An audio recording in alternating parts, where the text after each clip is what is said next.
Ada yang tahu nggak kenapa kita tua? Takdir ya? Atau cara yang lain? Oke, dalam video kali ini aku mau membahas kenapa kita bisa tua. Karena apa sih kita bisa cepat tua? Atau kita tua itu karena apa? Oke.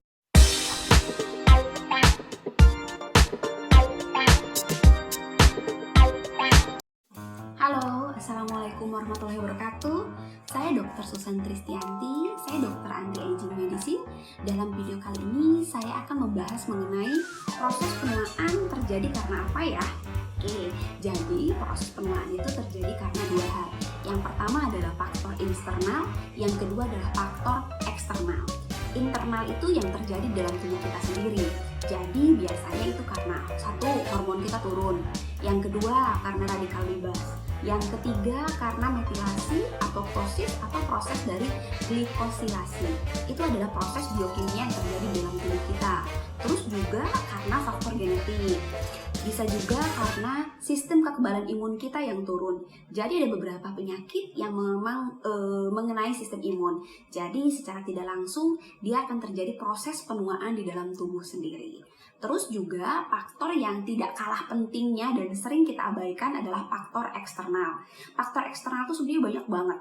Tetapi yang kita bahas di sini yang tidak pernah kita sadari atau memang yang kita sadari tapi kita terlalu cuek. Nah, yaitu satu, diet yang tidak sehat.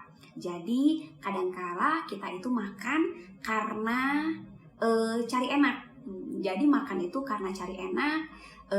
Jadi sesuatu yang dimakan itu kita carinya yang enak aja. Kita tidak mikir lemaknya gimana, sehat atau tidak. Seharusnya justru kita makan itu sesuatu yang sehat, apa yang dibutuhkan tubuh kita, bukan sesuatu yang kita inginkan tetapi tidak sehat.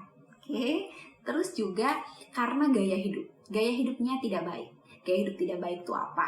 Tidurnya terlalu sering malam, insomnia.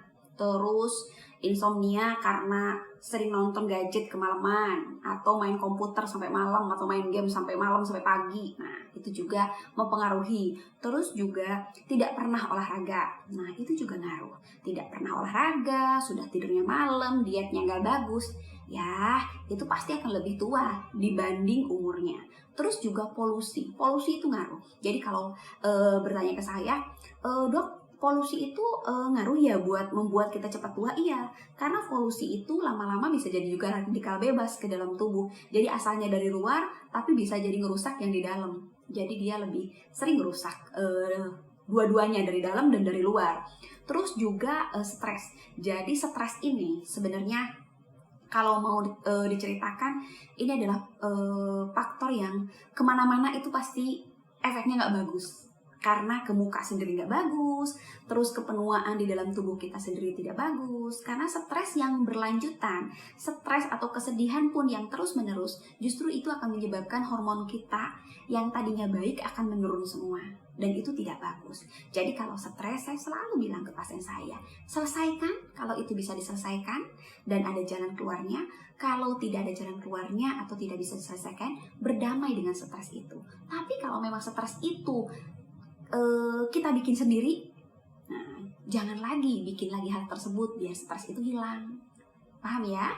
Jadi sekarang gini, kalau ada yang nanya ke saya, sebetulnya ada nggak sih dok orang yang usianya misalkan 40 tahun tapi masih kelihatan bagus, masih kelihatan seperti 25 atau masih kelihatan seperti 30 tahun?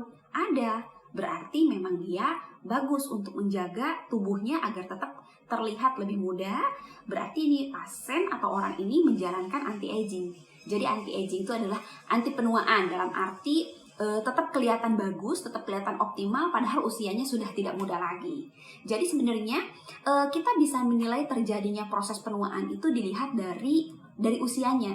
Ada yang disebut dengan usia fisiologis. Usia fisiologis itu adalah usia berdasarkan usia kelahiran kita. Jadi lahirnya bulan apa, tahun apa, itu adalah usia fisiologis. Yang kedua adalah usia biologis. Usia biologis sendiri adalah usia optimal organ-organ tubuh kita. Jadi organ tubuh seperti jantung, ginjal, terus paru-paru itu bekerja optimal seperti usia kita masih muda. Jadi ada yang memang misalkan usia fisiologisnya dia itu misalkan 40 tahun.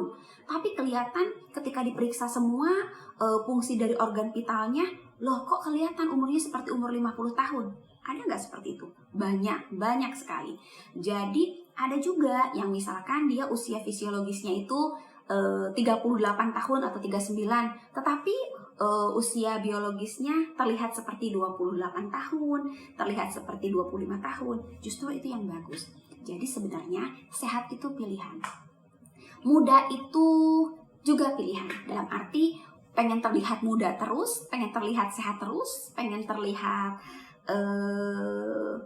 kita ini lebih muda dibanding umur yang seharusnya, itu memang banyak yang harus kita perhatikan, butuh usaha. Tetapi menurut saya lebih baik kita investasi kesehatan dibanding kita sudah sakit. Karena proses penuaan, selain ada proses penuaan, pasti banyak penyakit yang mengiringi di sana. Jadi kalau saya sih, saya lebih baik investasi kesehatan dibanding sudah sakit. Oke, terima kasih. Assalamualaikum warahmatullahi wabarakatuh.